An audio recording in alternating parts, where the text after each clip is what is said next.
Hey guys, what's going on? I'm headed to the gym right now, and I thought I would talk about the bikers versus Range Rover video that went viral. What the fuck? Viral and is all over YouTube.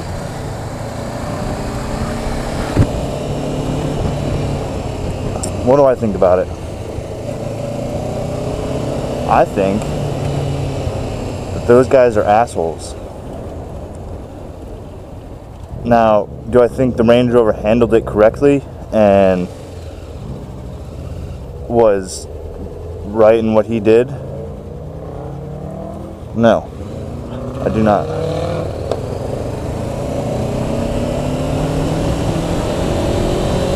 I think the Range Rover actually handled it quite poorly, and could have done a lot better job in handling that situation and maybe settling them down.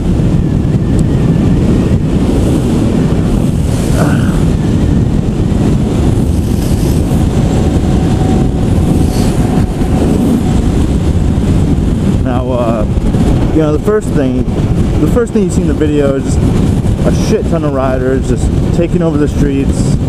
There had to be a couple hundred of them, and they were just taking over all the lanes, and not, you know, cars had to slow down to get by, and it was just a clusterfuck. And I don't agree with how they were riding at all. And also, if you notice, I think most of them had no license plates, and that's one way that you know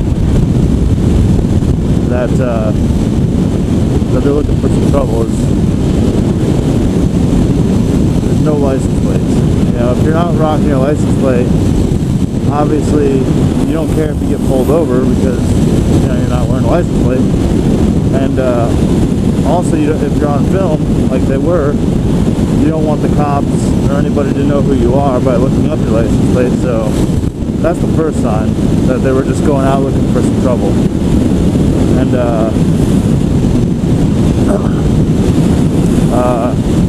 the next thing you notice, the first thing I actually noticed in the video is that guy brake checks a Range Rover from like 3 feet away, and then, I mean, you don't see it in the video, but it looks like he gets hit, but I don't think he fell or got hurt or anything. I think he just got tapped and kept going, and I think that's what really pissed the bikers off. But that wasn't the Range Rover's fault.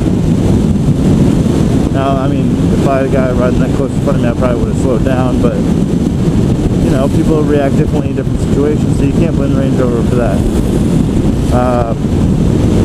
The next thing you see is the bikers, or you see one guy get off his bike and try to open the Range Rover's door, and that's when the guy in the Range Rover decides that he's going to take off and run over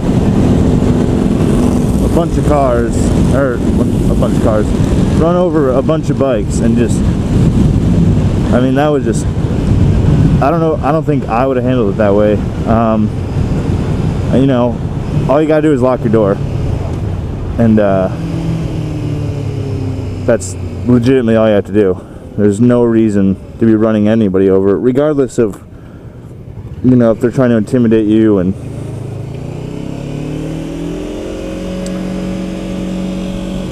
regardless of what they're trying to do, there's no reason to be running anybody over, you know. I understand it, fight or flight, but that's uncalled for, man. You don't just run over people's property. And I think that was what really put it over the edge, is when that happened. I think someone got paralyzed and went to the hospital and was paralyzed. I don't know what condition he's in now, but that's what I heard when I watched the news. And Alright. Whatever.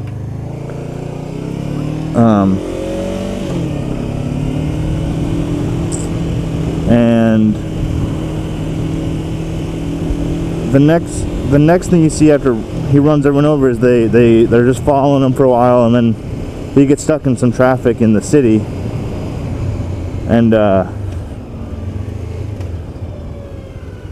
then this one guy throws his bike down, gets off, drops his helmet, and just starts bashing the guy's window. And then you see another guy go up and punch the guy's rear window. And like, you don't do that to someone else's property regardless of what just happened, because one, I mean, you guys started the situation, so it's their fault. I mean, it looks like, I mean, you don't see what happened earlier, but it looks like it's their fault, so you just don't do that. And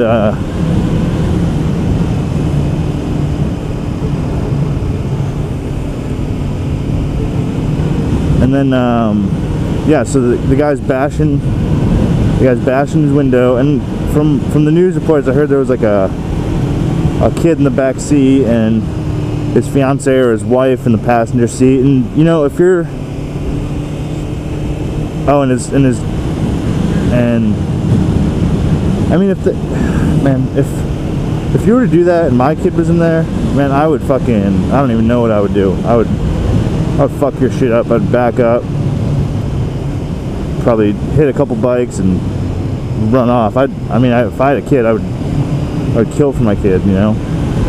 Like, you don't fuck with another man's, one, you don't fuck with another man's personal property, and two, you don't mess with someone's family, alright? That's just, now I'm sure not all the guys in that squad were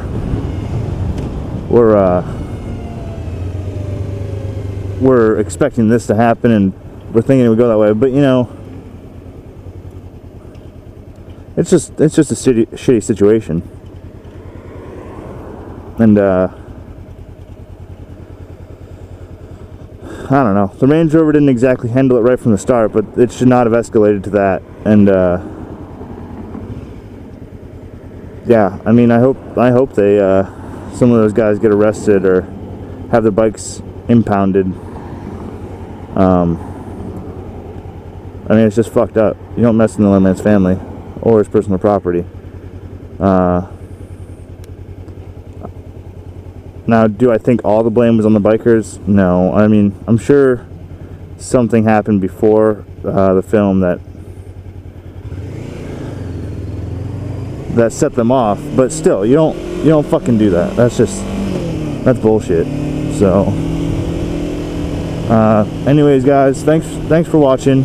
That was just my 2 cents. What do you guys think of the situation? Do you guys think the Range Rover was at fault? Do you think the bikers were at fault? Do you think they both had a little bit of fault? How do you think it should have been handled? Leave your thoughts in the comments section. Thanks for watching, guys. Peace out.